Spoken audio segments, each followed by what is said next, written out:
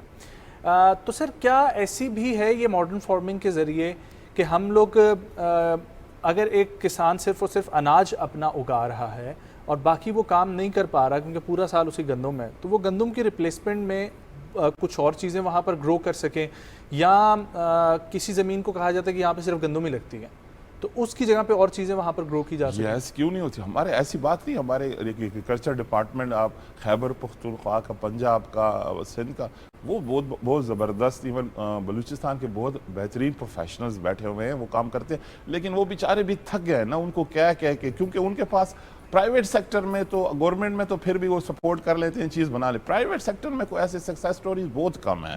تو وہ یہ جو آپ کہہ رہے ہیں نا, اس میں بہت سارے کیش کراپس آ جاتے ہیں. اس میں آپ ایسے کراپس بھی ہے, آئل سیڈ وغیرہ کے 3 مہینے کے کراپس ہیں. 3 مہینے کے اس کا باقاعدہ کراپ پیٹرن ہوتا ہے. اب ٹائم کم ہے, میں آپ کو پورا ایکسپلین نہیں کر سکتا کیونکہ اس میں آپ کے 3 مہینے کے لیے بھی, اور فروٹ اینڈ ویجیٹیبلز اس میں آ جاتے ہیں. اب ویجیٹیبلس کا تو آپ کا بہت امیجیٹلی آ جاتا ہے, فروٹ کا آ جاتا ہے, جس طرح اسٹرابیریز ہو گئے, مطلب مختلف, اور اس میں زوننگز ہوتی ہیں. اب جیسے میں آپ کو خیبر پختونخوا کا اب دکھاؤں کہ جیسے ہمارا ہری پور سے لے کر سوات تک یہ جو ٹرین ہے یہ آپ فروٹ اینڈ ویجیٹیبلس کے لیے بیسٹ ہے, اور یہ سوابی مردان وغیرہ جو ہے یہ مطلب یہ بھی کیش کراپ کے لیے ہے. اور جو صدرن ڈسٹرکٹ ہے کیونکہ وہاں فلیٹ لینڈ بہت زیادہ ہے تو وہ بڑے کراپس کے لیے سوٹ کرتا ہے. سر یہ جو پہاڑی علاقے ہیں وہاں پہ کون سی کراپس آپ کو وہاں پہ دیکھیں, وہاں پہ یہ سارا ان کے پاس ریسرچ بھی پڑا ہوا ہے, سب کچھ پڑا ہوا ہے. وہاں آپ اولیو بھی لگا سکتے ہیں, فروٹ بھی, فلاورز بھی لگ سکتا ہے, مطلب لگانے کو سب کچھ ہو سکتا ہے. لیکن یہ ہے کہ وہ کہتے ہیں نا, تو مطلب وہ والا بہانہ چلا گیا کہ بنجر زمین ہے یہاں پر صرف یہ چیز لگتی ہے. ہاں آپ دیکھیں گلف میں دیکھیں جی, لوگ صحرا میں انہوں نے گلستان بنایا. بہت شکریہ سر, آپ کے وقت کے لیے بہت اچھا لگا آپ سے بات کر کے. آئی ہوپ کہ کسانوں کے بہت سارے مسئلے مسائل ہیں جو حل ہونے چاہیے اور حل ہوئے ہیں. یہ تمام تر کانفرنس کے بعد سے جس طریقے سے R&D ماڈل اور وہ تمام چیزیں چل رہی ہیں, سو آئی ایم شیور کہ یہ بہت ضروری ہے کہ ہم لوگ اب ترقی کی طرف جا رہے ہیں. اس میں زرعی ملک جب ہم کہتے ہیں اور چیزیں امپورٹ کرتے ہیں, اناج کی بیسک چیزیں بھی, گندم تک ہمیں امپورٹ کرنی پڑ جاتی ہے, تو اس چیز کو ختم کرنے کے لیے بہت ایکٹیولی حکومت اور آرمی مل کر کام کر رہی ہے. اور اس کے ساتھ ساتھ جتنے بھی کسان ہیں ان کا بھی ساتھ کولیبریشن بہت زیادہ ضروری ہے, اور ان کا ٹرسٹ ہونا بہت زیادہ ضروری ہے کہ اگر حکومت کوئی انیشیٹو لے رہی ہے تو اس میں ایسا نہیں ہے کہ وہ ون سائیڈڈ بینیفٹ ہے, وہ ان کے لیے بھی بینیفٹ ہے اور اس کے ساتھ ساتھ وہ پورے ملک اور قوم کے لیے بھی بینیفیشل ثابت ہو رہا ہے. تو اٹس اے گڈ تھنگ کہ آپ اپنا ٹرسٹ بھی رکھیں, کیونکہ ظاہر ہے زراعت کا شعبہ ہے اس طریقے سے ہے کہ آپ میں بھی کوئی چیز سنگل ہینڈیڈلی نہیں کر سکتے, جس میں آپ کو حکومت کی بھی ضرورت ہے اور باقی ڈفرینٹ کمپنیز کی یا ڈفرینٹ کولیبوریٹرز کی بھی ضرورت ہے, جس میں آپ اس کو میوچولی جو ہے وہ ایک چیز کا بینیفٹ نکال سکتے ہیں. جی بالکل, آگے بڑھتے ہیں اور آپ ذکر کرتے ہیں سینے میں اٹھنے والا ہر درد جو ہے وہ ہارٹ اٹیک نہیں ہوتا. کہا یہ جاتا ہے کہ بہت سارے ایسے درد ہوتے ہیں جو کارڈیولوجسٹ یعنی کہ کارڈیکرسٹ اور ان چیزوں سے ریلیٹڈ بہت ساری ایسی بھی ہیں جو ویسے بھی ہو جاتے ہیں. اب سینے میں جلن جو ہے اور پٹھوں میں کھچاؤ کی وجہ سے بھی آپ کا یہ درد شروع ہو جاتا ہے. ہمارے ملک میں نہیں بلکہ کئی ترقی یافتہ ایسے ممالک ہیں جہاں پر ان درد کی بیماریاں جو ہیں وہ عام ہیں, اور امریکہ میں تقریباً 40% اموات ہی دل کا عارضہ جو ہے وہ ہے.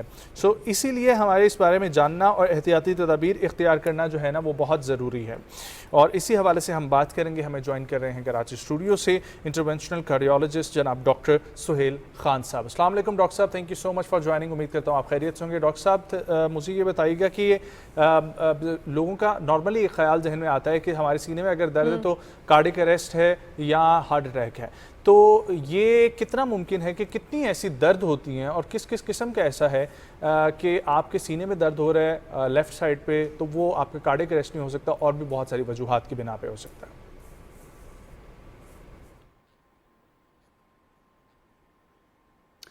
دیکھیں ثاقب, اس وقت پاکستان میں جو ہارٹ ڈیزیز ہے it is the number 1 killer. تو میرے خیال میں اگر آپ if you are in the middle age, جو بھی آپ کو جس طرح کا بھی درد ہو سینے کا نا, so you should always take it seriously and at least get some medical consultation. لیکن کچھ ایسے بھی ہوتے ہیں درد جو دل کی وجہ سے نہیں ہوتے. فار ایگزامپل آپ کی جو ہوتی ہے چھاتی میں, اس میں آپ کا معدہ بھی ہوتا ہے, اس میں آپ کے بونز بھی ہوتے ہیں, کارٹلیج بھی ہوتی ہے. پھر کافی دفعہ لوگوں کو بہت زیادہ انگزائٹی ہوتی ہے, تو اس طرح کے چیسٹ پین ہوتے ہیں which might mimic heart attack but actually they are not. لیکن وہی بات ہے کہ ہارٹ ڈیزیز اتنی زیادہ کامن ہے پاکستان میں کہ we should take it very seriously. Whenever we have any type of chest pain we need to at least get some medical consultation.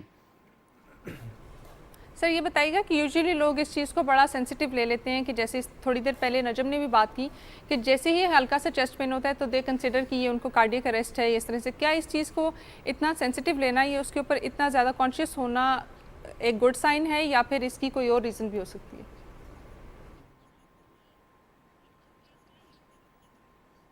دیکھیں اٹ آل ڈپینڈس. اب جو دل کا پین ہوتا ہے نا, it is call a referred pain. اگر کوئی انسان کہتا ہے پن پوائنٹ کرتا ہے کہ مجھے یہاں پہ درد ہو رہا ہے نا, بالکل لوکلائز کر کے, most of the time that's never the heart. جو دل کا پین ہوتا ہے نا, وہ ایک طرح کا بوجھ ہوتا ہے چھاتی میں, کبھی کبھار وہ لیفٹ شولڈر میں چلا جاتا ہے یا آپ کے نیک میں چلا جاتا ہے. It is associated with shortness of breath, کبھی کبھار سانس بھی چڑھ جاتا ہے, کبھی کبھار آپ کو نوزیا بھی ہوتا ہے, وامٹنگ بھی تھوڑی بہت آنی شروع ہو جاتی ہے. اور ٹپیکلی جو دل کا پین ہوتا ہے وہ چلنے سے بڑھتا ہے, رکنے سے ٹھیک ہو جاتا ہے. تو اگر آپ کو یہ والی علامات ہو most likely this is because of the heart. اگر اس طرح کا پین ہو کہ بالکل شارپ پین ہے اور ایک جگہ پن پوائنٹ ہے, یا اگر آپ اپر باڈی موو کرتے ہو, دیٹس موسٹ لائکلی مسکولوسکیلیٹل, جو آپ کے پٹھے ہیں اس کی وجہ سے ہو سکتا ہے. تو ان ڈفرینٹ ٹائپ آف پین میں ڈفرینشیٹ کرنا چاہیے. فار ایگزامپل اگر کوئی کسی کا پین ہو یہاں پہ یا جلن ہو لیکن کھانے سے ہو, تو شاید اس کو جو ہے گیسٹرک السر ہو, یا اس کے جو ہے معدے کے اندر جو ہے کوئی معدے کا مسئلہ ہو اس کو. تو again the point is not every pain in the chest is because of the heart, but اگر ہم پاکستان میں رہ رہے ہیں اور جو یہاں پہ بہت کامن ہے, but we need to be aware of it. اس پہ ہمیں تھوڑی بہت پڑھنا چاہیے کہ کیا ڈفرینسز ہوتے ہیں. And if you have one of those typical signs then I think you need to get prompt consultation. Sir جس طریقے سے آپ بات کر رہے ہیں کہ پاکستان میں یہ ہارٹ ڈیزیز بہت زیادہ کامن ہے, تو یہ تھوڑا ہائی لائٹ کر دیں کہ کیا میجر کاز ہے اس کی, یا کیا میجر ریزنس ہیں جس کی وجہ سے دل کی بیماریاں پاکستان میں اتنی زیادہ کامن ہیں.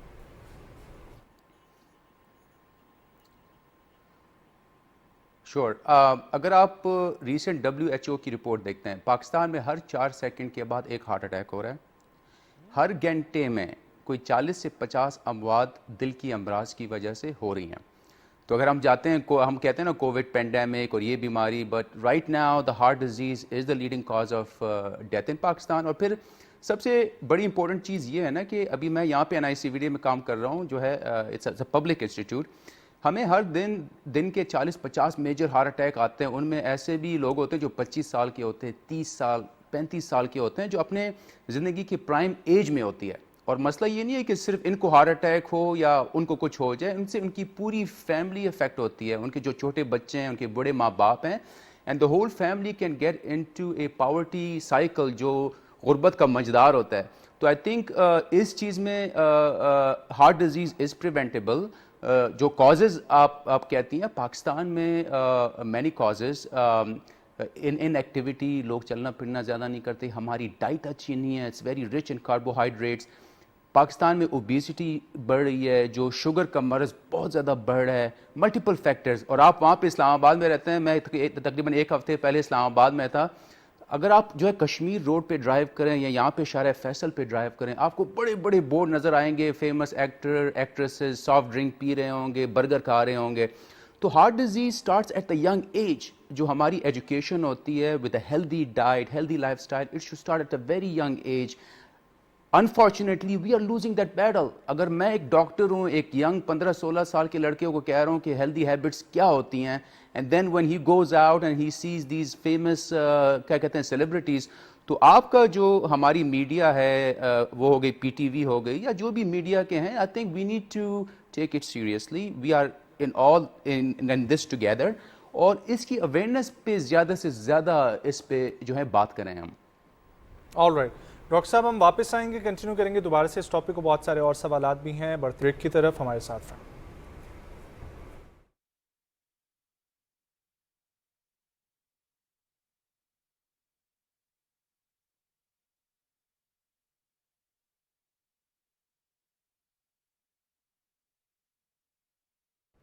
ویلکم بیک ٹو صبح پاکستان. ہم لوگ بات کر رہے ہیں دل سے جڑی بیماریوں سے ریلیٹڈ, یا کوئی بھی جو سینے میں اٹھنے والی درد ہے اس سے ریلیٹڈ. اور ویسکولر ڈیزیزز کے حوالے سے بات کرنے کے لیے انٹرونشنل کارڈیالوجسٹ جناب ڈاکٹر سہیل خان صاحب ہمارے ساتھ موجود ہیں کراچی سے. ڈاکٹر صاحب یہ بتائیے گا کہ آپ نے ذکر کیا روٹ کازز میں اوبیسٹی کا, اور یہ واقعہ میں بہت بڑا روٹ کاز بھی ہے اور بہت بڑی وجہ اور بھی بیماریوں کی ہے. تو سر اوبیسٹی کو ڈیل کرنے کے لیے آپ نے پھر وہی بتایا جو فزی ڈرنکس اور ڈائٹس کا ہمارا سارا سلسلہ چل رہا ہے. سر وہ تو کسی حد تک کنٹرول ہو مشکل ہی نظر آ رہا ہے, بہت زیادہ بڑھتے ہوئے نظر آ رہا ہے. تو ایسے کون سے اور دیگر پریکاشنری سٹیپس ہیں, اور اگر ہم لوگ یہ جنک فوڈ یا یہ جو ہے نا وہ ہیوی فوڈ کھاتے بھی ہیں تو اس کے ساتھ ساتھ ہمیں کرنے چاہیے تاکہ اس طرف سے نہ صحیح تو اس طرف سے ہم اپنا بچاؤ کر لیں؟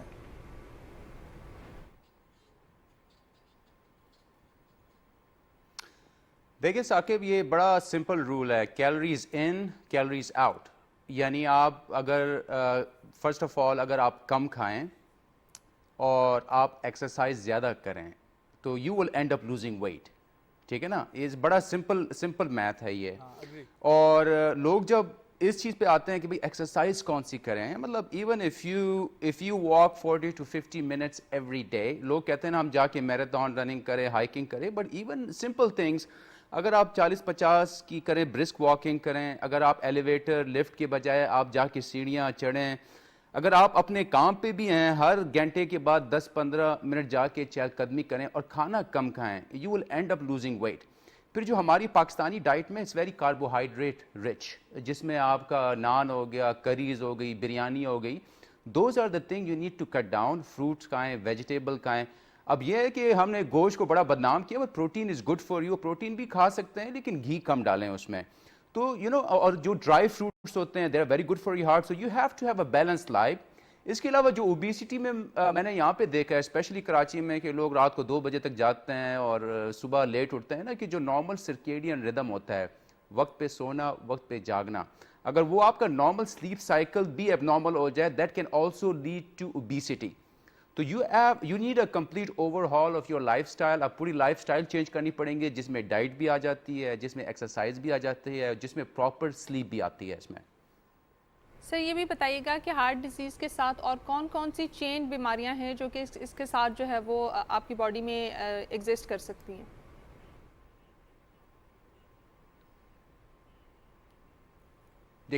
دیکھیں heart disease there are different other بیماریاں ہوتی ہیں that is a risk factor for heart disease. For example diabetes. اب ایک ریسنٹ آرٹیکل آیا ہے کہ پاکستان کے جو اڈلٹس میں جو ڈائبٹیز کی شرح وہ 30% تک بڑھ گئی ہے, جو کہ پوری دنیا میں ٹاپ 3 میں آتا ہے اس وقت پاکستان ڈائبٹیز میں. تو ڈائبٹیز اگر ہو آپ کو, that can lead to heart attack اور ہارٹ ڈیزیز. اس کے علاوہ بلڈ پریشر. اب blood pressure is a silent killer. اگر مجھے اور آپ کو اس وقت بلڈ پریشر 160 ہو تو ہمیں نہیں پتہ چلے گا, بٹ سلولی گریجولی وہ دیمک کی طرح آپ کی باڈی کو چاٹتی ہے, and that can lead to heart disease.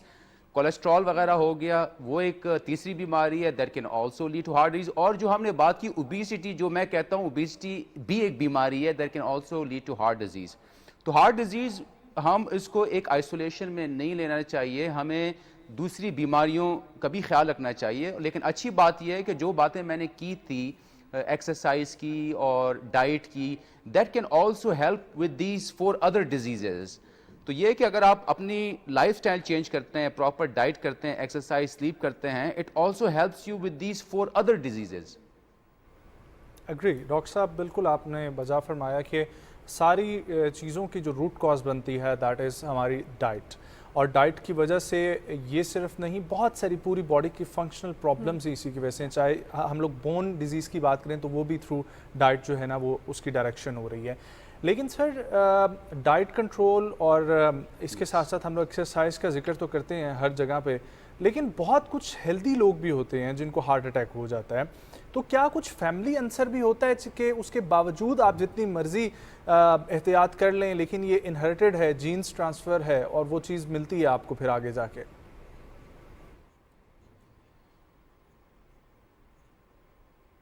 بالکل. دیکھیں بالکل جو ایسی جو ہوتی ہیں بیماریاں that can run into the families. اب heart disease also runs into the family. However اگر آپ میں یا کسی بھی انسان میں 40 سال سے پہلے ہارٹ اٹیک ہو اور ان کی فیملی میں بھی 40 سال سے پہلے ہارٹ اٹیک کی ہسٹری ہے, تو that is something we call a family history. ورنہ تو 50 ایئرز اولڈ 60 ایئرز اولڈ میں that is like because of the other habits. تو بالکل ایک کنجینیٹل بھی ہوتا ہے اس میں, کیا کہتے ہیں, فیملی, لیکن یہ زیادہ کامن نہیں ہے. تو ہمیں اس چیز پہ فوکس کرنا چاہیے جو زیادہ کامن ہو, جو ہمارے کنٹرول میں ہوتی ہے. دوسری بڑی چیز جو ہوتی ہے نا, بینگ اے ساؤتھ ایشین, اگر آپ ساؤتھ ایشیا سے ہیں, مطلب پاکستان, انڈیا, بنگلہ دیش, یہ بھی ایک رسک فیکٹر ہے فار ہارٹ ڈیزیز. اگر آپ دیکھتے ہیں امریکن کالج آف کارڈیولوجی میں, مطلب just being a South Asian is a risk factor for heart disease. So that means ہمیں زیادہ فوکس کرنا چاہیے. We need to make more awareness, ہمیں ڈائٹ پہ کنٹرول, اور ایک پبلک کیمپین چلانی چاہیے کہ جو دوسری کیمپین چل رہی ہے لوگوں کو وہ کرنے کے لیے, برگر کھانے کے لیے, soft drink, we need to be more proactive to run campaign against that. اور ڈاکٹر صاحب ایک last question, and that is depression کیسے جو ہے وہ وجہ بن سکتے ہیں آپ کے ہارٹ اٹیک کا؟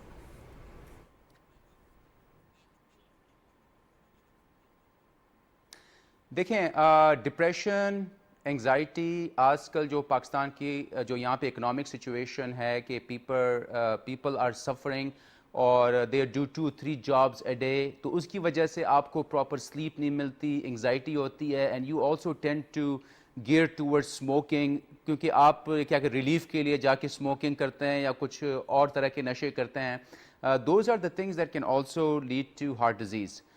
بالکل ڈپریشن ہو گئی, آپ کی انگزائٹی ہو گئی, اور آج کل کے جس طرح کی ہوتی ہیں پریشانیاں that can increase the stress hormones in your body, that can also be one of the factors for heart diseases.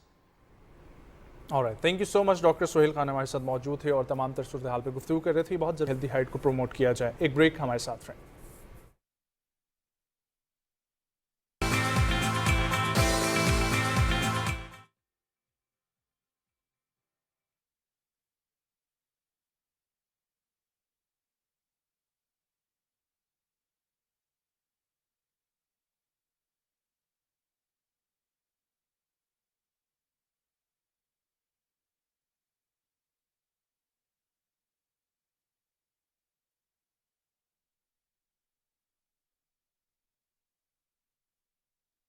شہید کربلا ہے یہ, رسول کی دعا ہے یہ. واقعہ کربلا تاریخ کا دردناک واقعہ ہے. کربلا کے تپتے ہوئے ریگزار میں حسینی اور یزیدی 2 کردار سامنے آتے ہیں. فاطمہ جنتی عورتوں کی سردار ہے اور حسن اور حسین جنتی جوانوں کے سردار. 3 دن کا پیاسا حسین گھوڑے کی زین سے جب فرش زمین پہ امام حسین آتے ہیں, زبان پہ ہائے نہیں, نالا و شیون نہیں, چیخ و پکار نہیں. اوروں نے بھی سجدے کیے پر اس کا عجب انداز ہے, اس نے وہ سجدہ کیا جس پر خدا کو ناز. حسین منی و انا من الحسین. شاست حسین بادشاہ است حسین, دین است حسین, بی پناہ است حسین, سرداد مدار دست در دست یزید.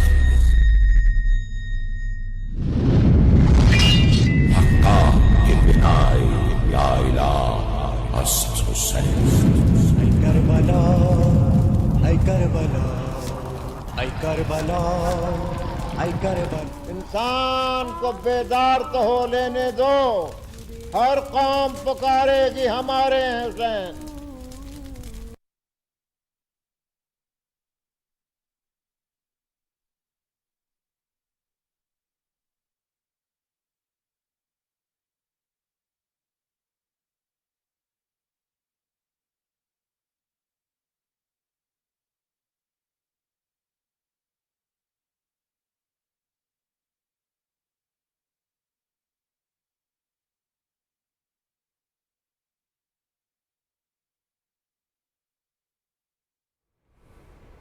پاکستانی نوجوان ہر سطح پر ملک کو ریپرزینٹ بھی کر رہے ہیں اور انٹرنیشنلی بھی اسپیشلی ان کی ریپرزنٹیشن بہت زیادہ ہے, جو کہ ہمارے لیے بڑی باعث فخر بھی ہوتی ہے اور ہمیں خوشی بھی ہوتی ہے کہ پاکستانی نوجوان دنیا کی کسی بھی کونے میں اگر آپ دیکھ لیں تو وہ پاکستان کو ریپرزینٹ کر رہے ہیں اور بہت ساری چیزیں ہائی لائٹ بھی کر رہے ہیں. پاکستان کا ایک پازیٹیو امیج جو ہے وہ دنیا میں بنا رہے ہیں.